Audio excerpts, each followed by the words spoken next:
तो बच्चों अभी हम लोगों ने त्रिभुजों की सर्वांग समता का जो मौलिक अवधारणा है वो समझी, और ये देखा कि अगर दो त्रिभुज सर्वांग सम हैं तो उनके संगत अंग कौन से होंगे, संगत कोण कौन सा होगा और संगत भुजा कौन सी होगी। संगत भुजा का मतलब ये हुआ जो संगत भुजाएं हैं वो आपस में बराबर होंगी, जो संगत कोण है वो आपस में बराबर होंगे। यही तो नियम थे भाई, जब सभी अंग बराबर हैं तो सारे अंग आपस में बराबर नहीं है। एक भुजा किसी एक भुजा के बराबर है, कोई एक कोण किसी एक कोण के बराबर है, ऐसे ही तो था। वो अभी हम लोगों ने करना सीखा। हमने कहा था कुछ 3 भुजाएं और 3 कोण होते हैं। थोड़ा सा अंग्रेजी के शब्दों को भी समझ लें तो थोड़ा समझने में आसानी रहेगी।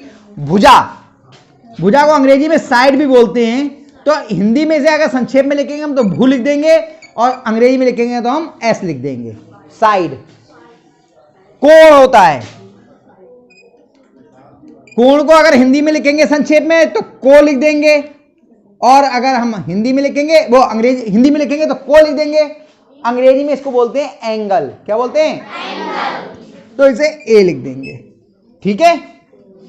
क्योंकि कई जगह आपको आगे जब मिलेगा तो अंग्रेजी के इन अक्षरों का ही प्रयोग करा हुआ मिलेगा, इसलिए मैंने इन अक्षरों को यहां लिख दिया। कोण और भुजा के रूप में भी मिल सकता है और अंग्रेजी में भी मिल सकता है, तो हिंदी और अंग्रेजी के अक्षरों की वजह से आप वहां पर जाके भ्रमित ना हो, कंफ्यूज ना हो, इसलिए मैंने आपको दोनों में बता दिया। एस लिखा है इसका मतलब भुजा है, और ए लिखा है इसका मतलब कोण है, एंगल यानी कि कोण, साइड और ये एंगल। अब बात करते हैं हम त्रिभुज की सर्वांग समता के नियमों की। 4 नियम हैं त्रिभुज की सर्वांग समता के। चारों नियमों पर हम लोग यहां पर अभी चर्चा करेंगे अपने इस पीरियड में, और आराम से इसको समझने की आप प्रयास कीजिए, ठीक है। पहला है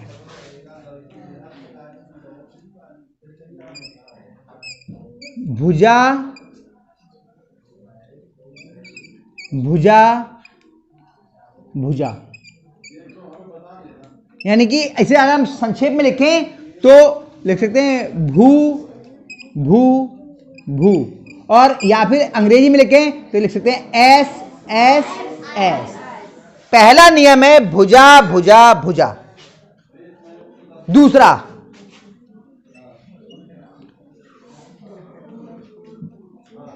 भुजा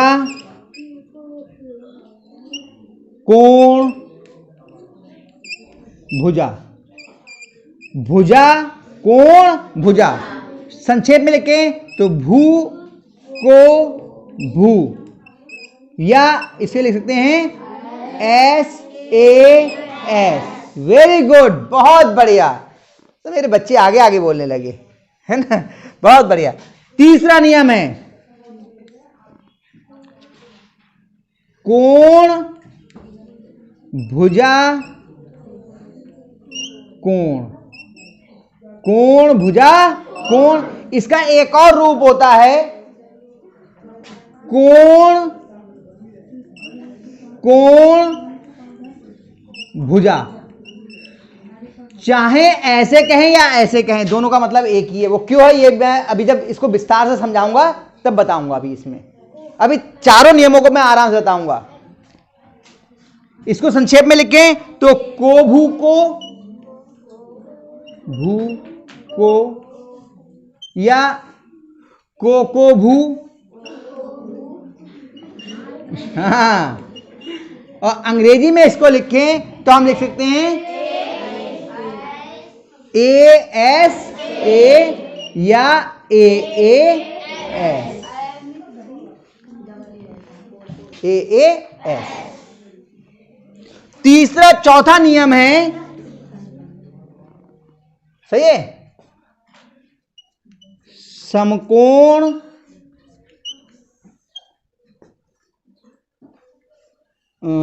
कर्ण भुजा। समकोण कर्ण भुजा, स का भू, स का भू।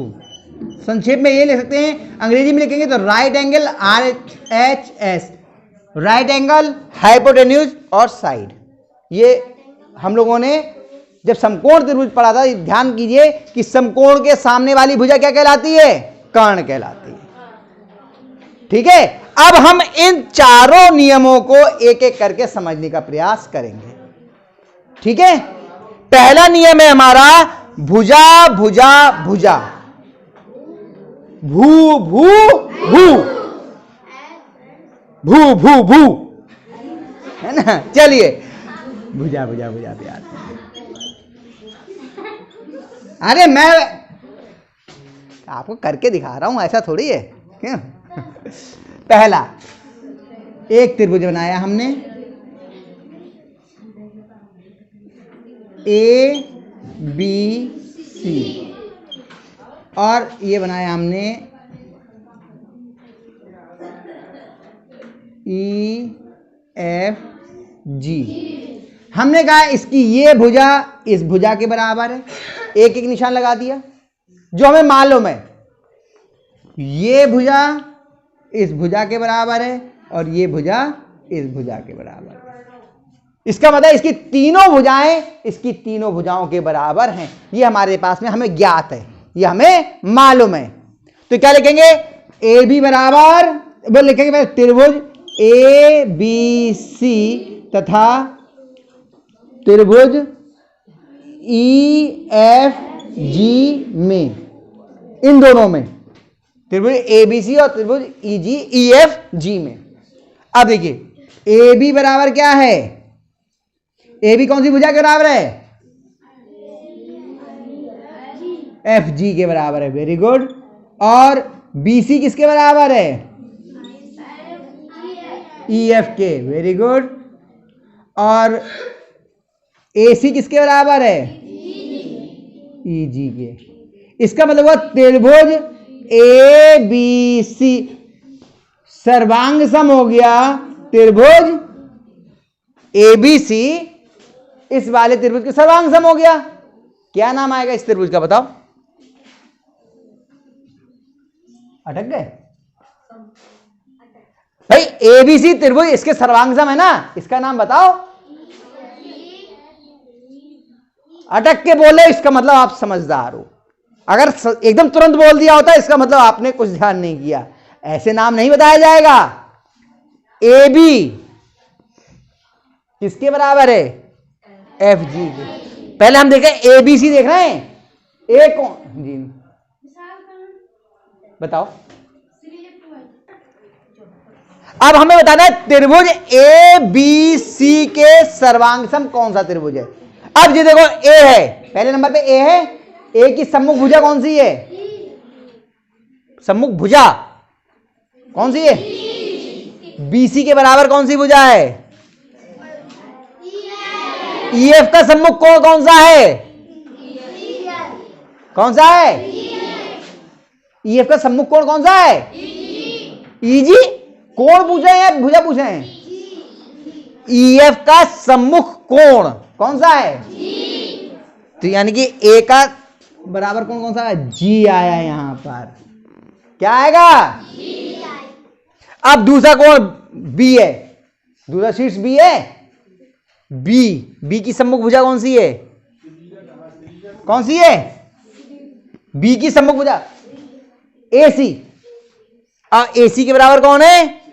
अभी भेजें सर, एक मिनट भेजें। ए सी के सम्मुख कौन सी बराबर कौन सी है? ई जी। ई जी कहां है? ये। और ई जी के बराबर कौन सा है? यानी जी के बाद कौन आएगा? और आखिरी वाले को हम अपने आप लिख सकते हैं। यानी कि ए बी सी के बराबर कौन सा कोण हुआ सर्वांग सम? E F G. E F G नहीं हुआ, जी एफ ई। ये खास बात है। सीधे बता दिया था अगर आपने ई एफ जी तो गलत हो जाता। और कौन से नियम से हुआ ये? भुजा भुजा भुजा। आगे क्या लिख देंगे? S S S. भू भू भू। आया समझ में? पक्का? तो इसको उतार लो, फिर बाकी के नियम हम अभी फिर बात